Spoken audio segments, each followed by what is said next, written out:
Assalamualaikum warahmatullahi wabarakatuh. Halo anak-anak, apa kabar semuanya? Semoga kalian sehat dan tetap semangat ya. Walaupun belajar dari rumah, tapi kalian tetap didampingi oleh orang tua. Untuk pembelajaran hari ini yaitu tema 3, subtema 1, pembelajaran 4. Nah, anak-anak, sebelum pelajaran dimulai, baiklah kita berdoa terlebih dahulu. Berdoa mulai. Berdoa selesai. Nah, anak-anak, pembelajaran yang kemarin kita belajar tentang mata uang dan tentang tugas sehari-hari di rumah ya. Nah, kalian sudah tahu ya anak-anak ya, kalau Siti di rumah itu suka membantu orang tuanya. Maka pembelajaran hari ini kita akan belajar tentang uang juga anak-anak ya, tentang sila kedua dan tugas Siti ketika membantu orang tua di rumah. Baiklah anak-anak, sekarang kita mulai dengan pembelajarannya ya, yaitu tema 3, subtema 1, pembelajaran 4. Sekarang kita buka buku temanya halaman 25. Nah, di sini Siti membantu ibu berbelanja. Nah, ini anak-anak adalah Siti ini anak yang rajin ya, suka membantu ibunya.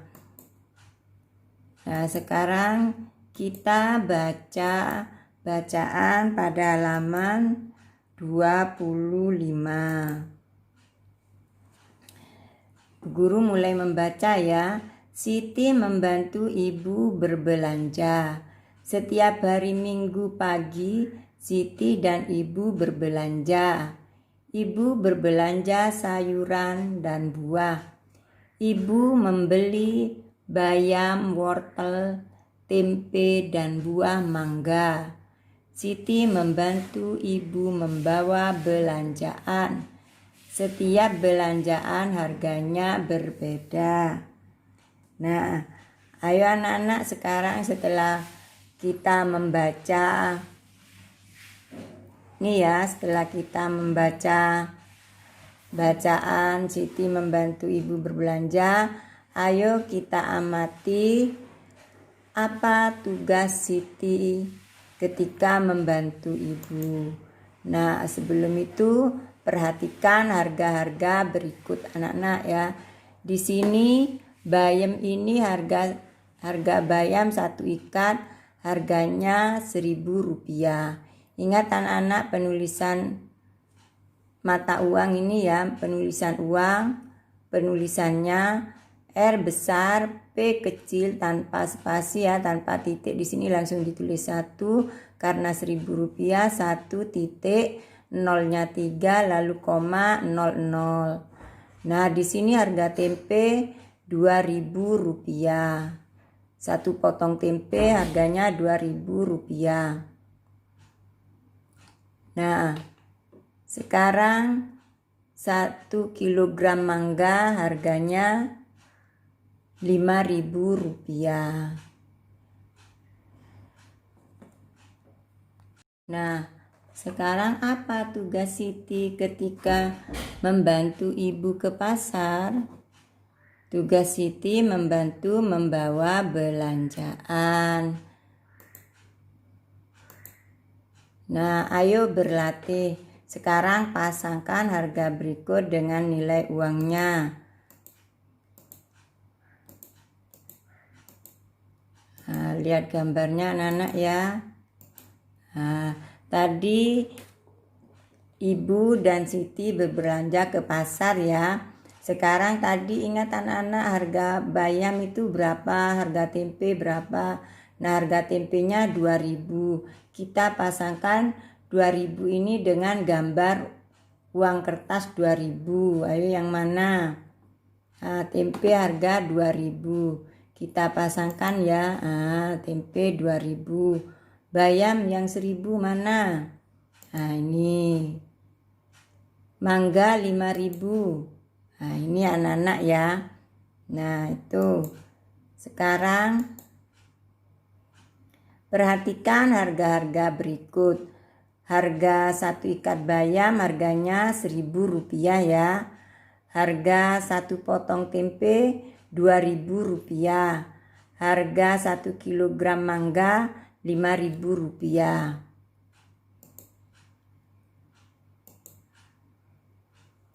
Nah, sekarang jawablah pertanyaan di bawah ini. Nomor 1. Barang apa yang harganya paling murah? Ayo dilihat mana harganya yang paling murah. Ini 1.000, ini 2.000, ini 5.000. 1.000 berarti ya. Berarti barang yang harganya paling murah 1 ikat bayam. Nomor 2. Barang apa yang harganya paling mahal? Yang paling mahal mana anak-anak? 1.000. 1 ikat bayam ini 1.000. 1 potong tempe Rp2.000. Mangga 1 kilogram mangga ini Rp5.000. Mana yang paling mahal? Barang yang harganya paling mahal 1 kilogram mangga. Nah, nomor 3. Urutkan barang-barang di atas dari yang harganya paling murah. Nah, yang paling murah apa anak-anak? 1 ikat bayam, berarti ditulis 1 ikat bayam. Yang kedua 1 potong tempe. Yang ketiga itu 1 kilogram mangga. Nah, kali ini diurutkan dari yang paling murah. Nah, sekarang tugas anak-anak, tugas yang pertama. Tulislah barang-barang belanjaan ibu dari pasar ya. Yang dari pasar tadi pagi, barang-barangnya ditulis pada kolom ini. Misalnya nomor 1, ibu tadi membeli tahu. Tahu harganya berapa? Rp2.000. Ingat anak-anak, penulisan uang R besar, P kecil tanpa titik ya, tanpa spasi, langsung ditulis 2.00,00 ya. Ingat itu anak-anak. Setelah kalian tulis semua barang-barang belanjaan ibu, misalnya ada 7, tulis semuanya 7. Kalau ada 10, kalian tulis 10. Setelah kalian tulis semuanya, kalian urutkan dari barang yang paling mahal. Mengerti ya anak-anak ya? Ini tugas kalian, ini ditulis di buku nomor 4. Nah, selanjutnya kita buka buku temanya halaman berikutnya, yaitu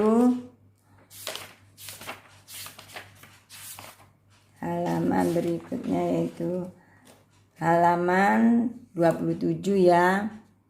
Setelah tiba di rumah, ibu menyiapkan sarapan. Ibu membuat jus mangga untuk anak-anak. Untuk orang dewasa, mangga dikupas dan dipotong kecil. Nah, ini mangga yang dikupas dipotong kecil. Ini anak-anak dulu kesukaannya Bu Guru, mangga ini dibuat kura-kura. Nah, ini jusnya. Nah, anak-anak minum jus mangga. Orang dewasa makan potongan buah mangga. Berilah tanda centang pada tabel berikut sesuai dengan usia dan olahan buah mangga. Anggota keluarga di sini ayah,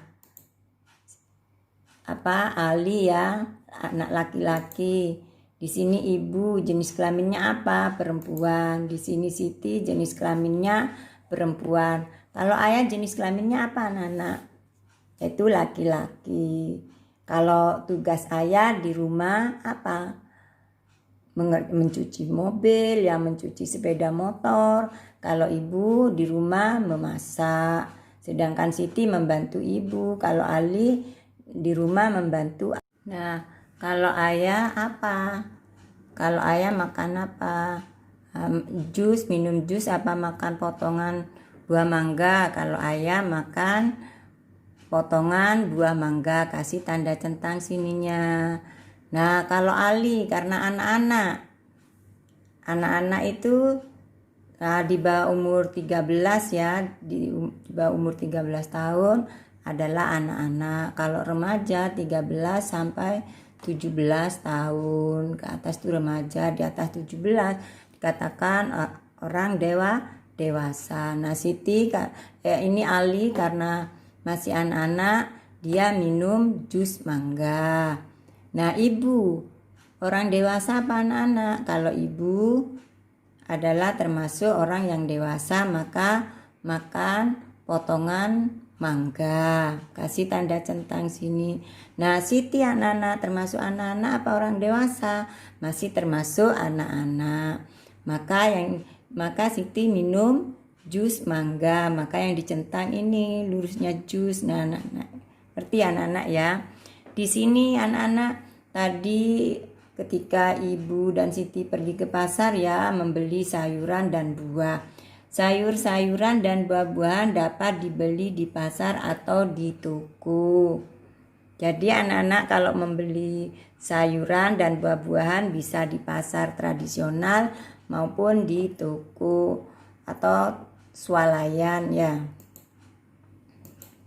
Nah, untuk halaman berikutnya yaitu ayo berdiskusi. Artinya berdiskusi itu bercakap-cakap atau bermusyawarah anak-anak lebih dari satu orang. Nah, kalau satu orang bukan berdiskusi namanya, tapi kalau berdiskusi itu melibatkan beberapa orang, 2 atau lebih ya kalau berdiskusi. Diskusikan bagaimana contoh perilaku terhadap orang tua dan adik ketika makan bersama. Nah, sampaikan hasil diskusimu di depan kelas. Karena kalian masih belajar di rumah, maka kalian bisa berdiskusi dengan orang tua kalian atau kakak kalian. Nah, contoh perilaku terhadap orang tua ketika makan bersama adalah mempersilahkan orang tua duduk terlebih dahulu. Itu adalah contoh perilaku yang baik kepada orang tua ketika makan bersama. Juga mendahulukan mengambil makanan terlebih dahulu. Nah, sekarang contoh perilaku terhadap adik ketika makan bersama.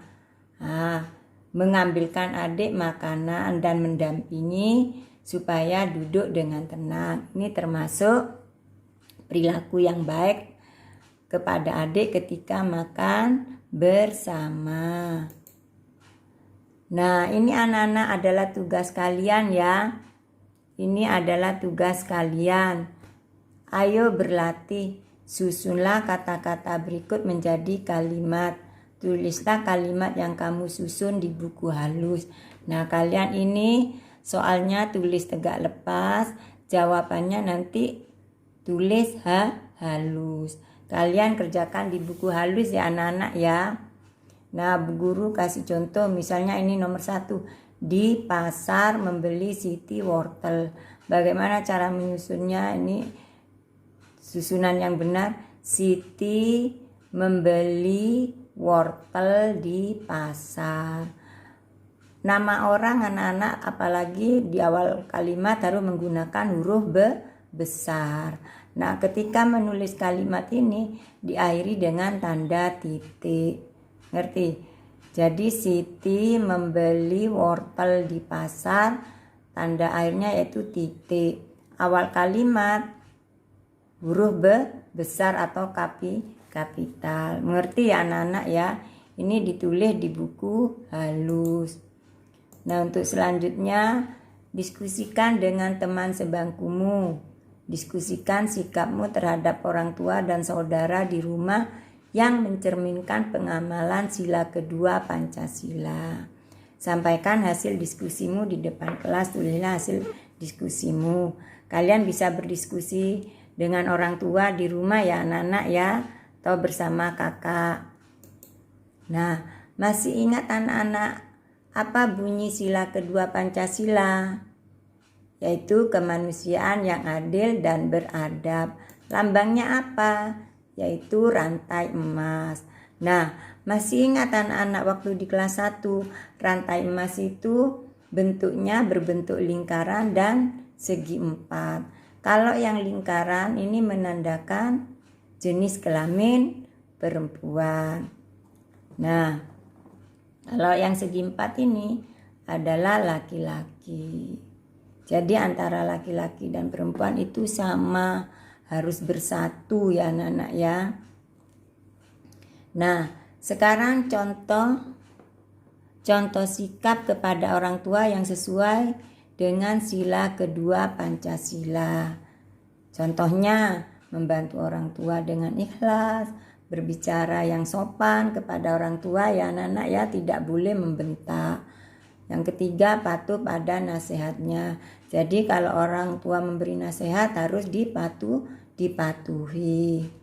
Sekarang contoh sikap kepada saudara yang sesuai sila kedua Pancasila, yaitu membantu adik belajar, antara saudara yang satu dengan saudara yang lainnya saling menyayangi, saling berbagi, misalnya mempunyai makanan, saling berbagi anak-anak.